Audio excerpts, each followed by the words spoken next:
So Goodreads why? Goodreads why, I think, is the whole theme of this video. Hey y'all, howdy. Welcome to One for the Books. I'm Sandra Broadwell, and today we're going to be distilling all of the 2023 Goodreads Choice Awards drama. For those of you who aren't familiar, Goodreads is a social media type platform where readers can mark what books they want to read, rate the books that they've read, and share their thoughts about them. It's basically a reviewer's site. If you're a very avid reader, it's really fun to follow your friends or book influencers and see what they've thought of the books that they've most recently read. It's also a great way to discover new books. There's all sorts of different things that Goodreads can do. That being said, it's a very controversial platform. It is owned by Amazon and it hasn't really changed in the time that it has existed. We could do a whole series of videos on all the problems that exist with Goodreads, but we're not going to focus on that in this video. We're just going to talk about the Goodreads Choice Awards in 2023. I don't really have anything new to add to the conversation if you've already seen other videos like this, but I did just want to take kind of all the things that I was hearing and all the things that I personally have noticed and kind of just distill them down into one video, because I think this is a conversation worth having, and examining the places that we gather as readers is important. With all that being said, grab your mugs because it's time to spill the tea.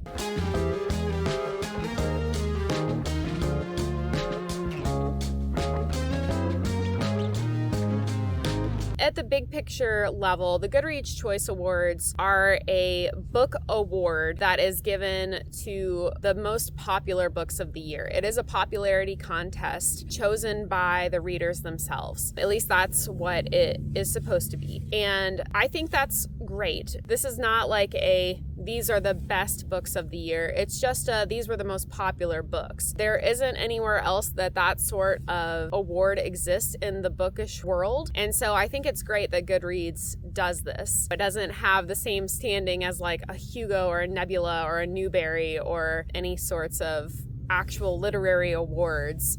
But I think it's a great way for readers to really engage. It's a great way for readers to see like what has been popular this year and potentially decide to buy new books. On the flip side, this is one of the criticisms of the Goodreads Choice Awards, is that how books are nominated to the first round or the long list is a little bit unclear. We know, for instance, that a book has to have a certain rating. Books on Goodreads are rated on a star level from 1 to 5 by readers, and there are no half stars or anything, and so it's just an average of all of the readers who have ever rated a book. I think if it's below a 3.5, they're not eligible to be nominated in the Goodreads Choice Awards. And then there's also some level of popularity that the book must have achieved. But this doesn't mean that readers have to have read the book. It just means that they have to have marked it on their want to read pile. And so potentially a book could be nominated that a ton of people have said they want to read, but they haven't actually said that they've read it on Goodreads, which is interesting. And then the other criteria that we know for the Goodreads Choice Awards is that it has to be a book that was published within the last year. And that's from like mid-November to mid-November, when the Goodreads Choice Awards nominees are announced every year. Other than that, we don't really know any specifics. We don't know how many people must have shelved a book or rated it. We're not exactly sure, I think, what the cutoff is for how well rated it is. So it's just a little amorphous. And because Amazon is the biggest bookseller in the world, a lot of readers are concerned that Amazon might only be pushing the books to the Goodreads Choice Awards that it personally has a stake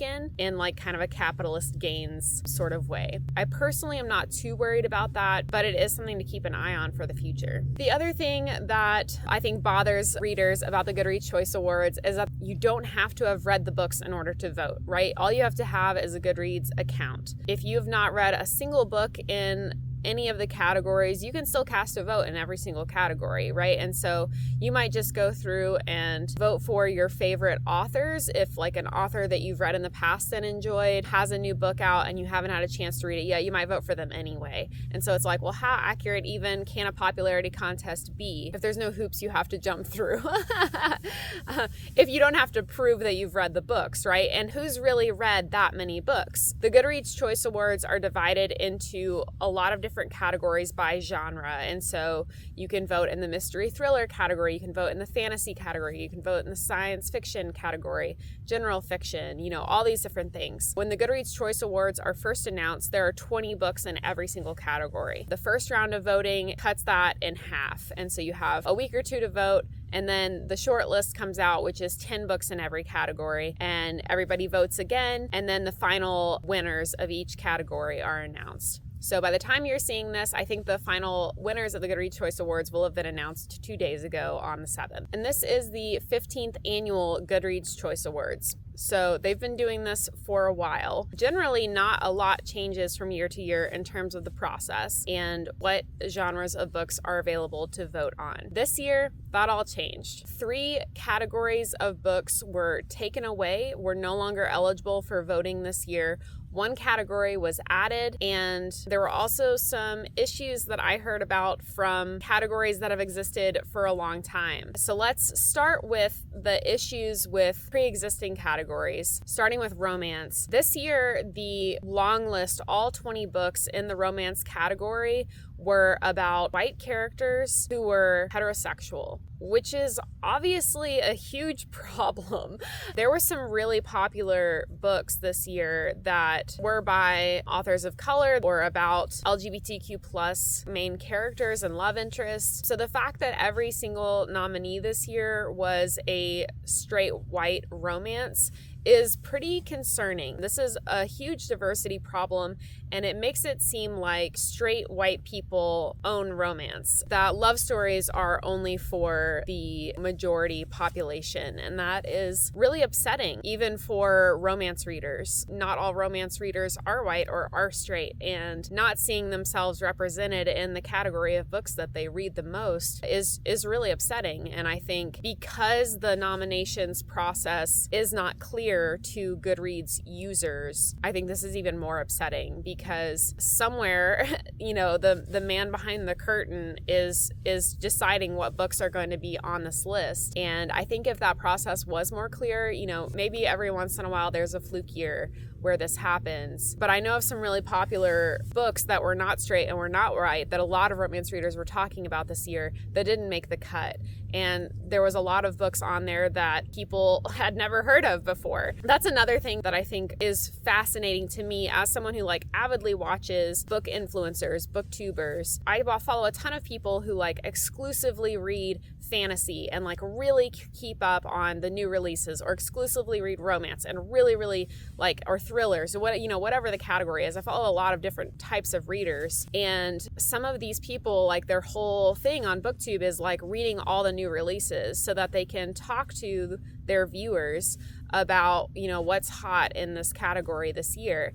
And to watch their videos and see, they'll have reacting to the Goodreads Choice Awards videos, and then they pull it up and they've only even heard of maybe half of the category, or and they're just so taken by surprise by some of the books that are there. They're like, what, who is this author? What is this book? I've never even heard of it. How could it have made the Goodreads Choice Awards if someone who really keeps their finger on the pulse of everything, romance book related, hasn't heard of these books? So that kind of dynamic is always just really interesting to me. And again, I think if Goodreads was more transparent about these are the reasons why these 20 books made this category this year, then I think a lot of those kind of anxieties would be assuaged. As far as the categories that were removed and added, let's dive into that, because I think this was a big shock to most readers this year. There were 3 categories that were removed from consideration for the Goodreads Choice Awards altogether. The first was comics and manga, the second was poetry, and the third was children's and middle grade. That's all very disheartening. Goodreads is owned by Amazon, as I said. It's not like they're lacking in bandwidth or storage space. So why remove categories at all? First, let's talk about comics and manga, or comics and graphic novels. This was especially upsetting, I think, because comics and graphic novels have so many naysayers, and it really has this cultural stigma of it's not real reading, or even people who try to be positive about it often say things that are harmful, like comics and graphic novels are a gateway drug to real reading or whatever, which is total bullshit.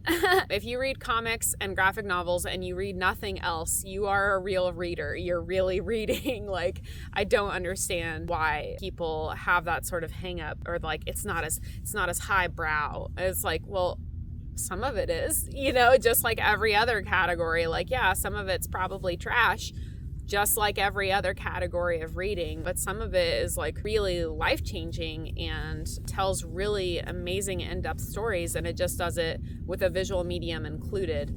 Another thing that surprises me so much about the removal of this category is that it's been growing in popularity in recent years. It's just surprising to me that Goodreads would choose to remove something that I think has potential for a lot more growth. I think the argument has been made that potentially the reason this was removed is because not a lot of people who read comics and graphic novels use Goodreads as a platform, which is a valid consideration for the people who run Goodreads. But also, like, again, if you're not hurting for the space, which you're obviously not because you're Amazon, some people might use Goodreads only for the comics and graphic novels that they read. And I personally am friends with quite a few people who read those sorts of things in addition to other types of books, and, like to talk about them on Goodreads. So, like, for those readers, that's so gutting to, like, not be able to see what was the most popular things this year and to not be able to vote for your favorites. This matters a lot to a lot of people, and that's,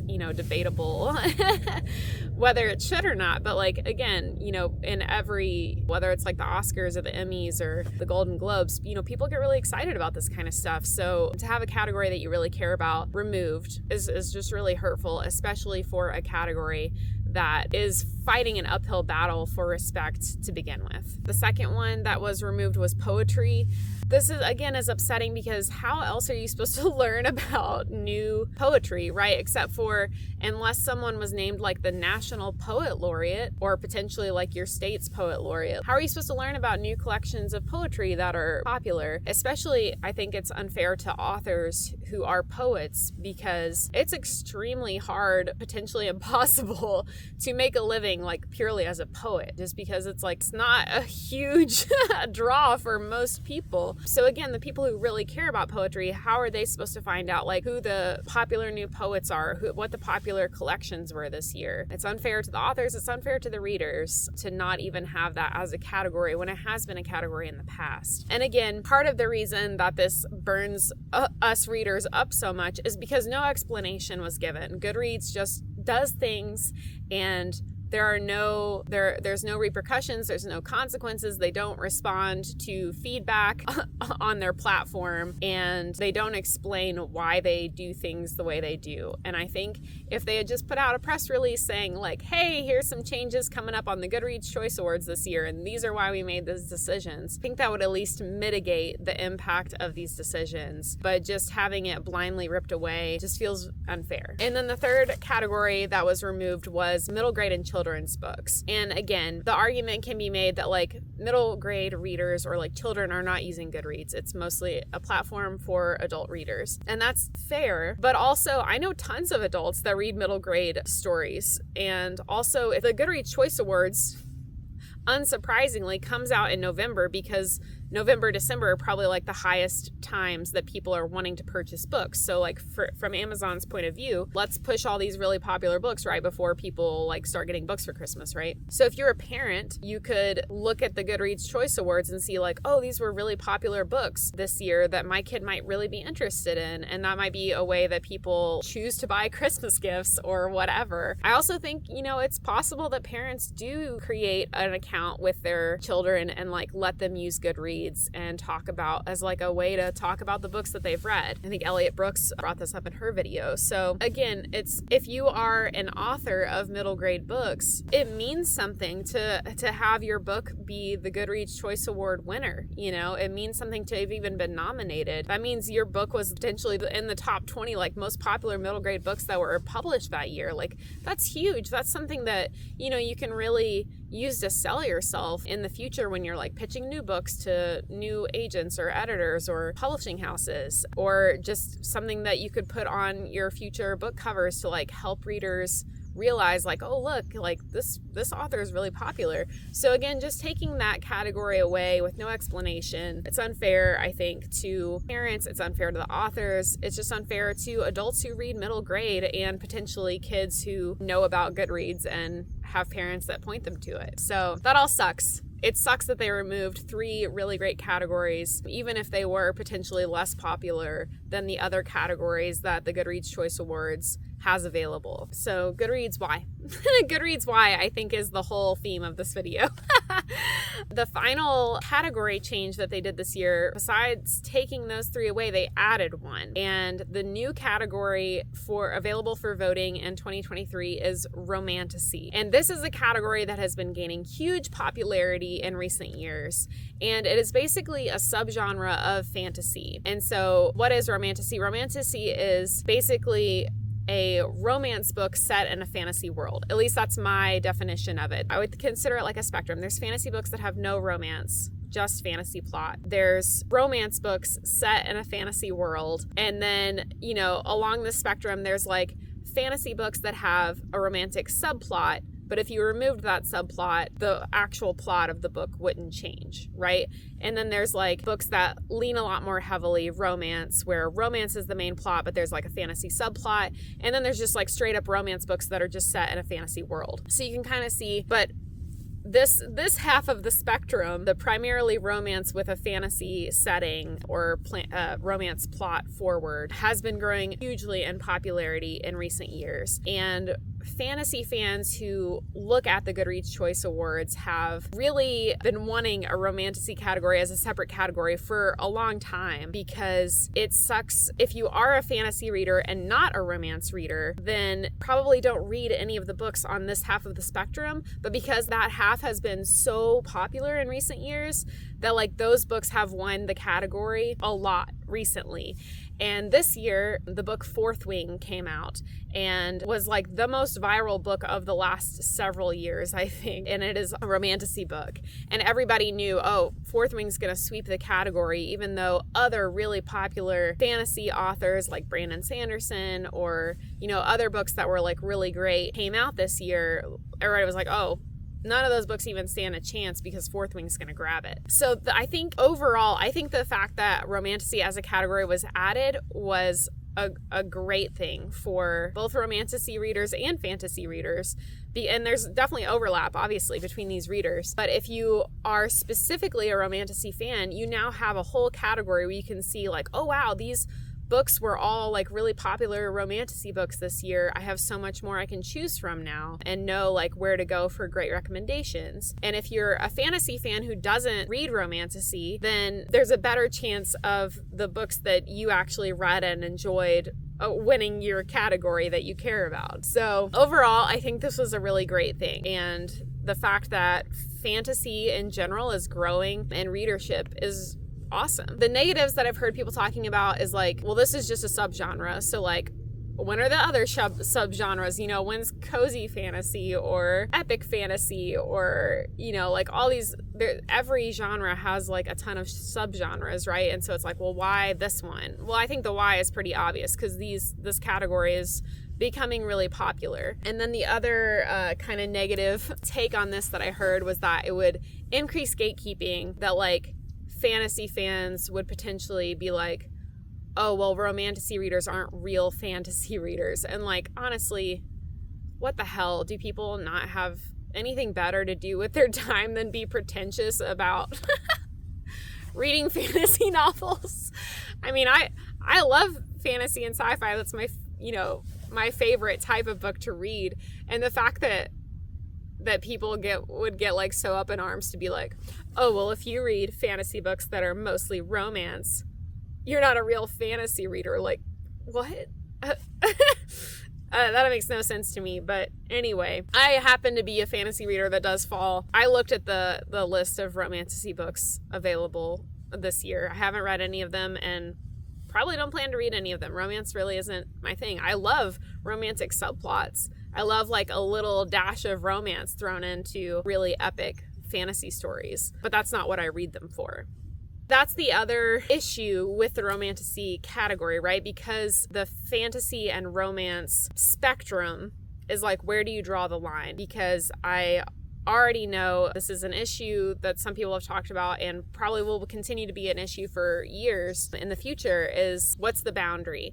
I know some people saw at least one book in the fantasy category that were like, well, I think that should have been in Romantasy, right? Like, wasn't that book specifically like a lot more romance forward? And then there was a book that was in the Romantasy category that I heard people saying like, oh, I really expected that to be in the fantasy category because it seems like it was more of a romantic subplot. So to me, I think my, like, how I would split these categories is, again, if you could remove the romance entirely and it doesn't change the main plot, it belongs in the fantasy category. You know, to me, that's what makes sense. But like, how well do the people who are choosing the nominees for the Goodreads Choice Awards, like, have they actually read the books? Do they know like what the difference is? And what about books that are like pretty evenly both fantasy and romance? Where do you put those? So that's definitely something that I think will cause consternation for a long time to come, because it is a subgenre, and that means there's always going to be overlap between these two. That's kind of the end of the major drama that I've seen in the bookish world about the Goodreads Choice Awards this year. It seems like there's new drama every year, and again, I think if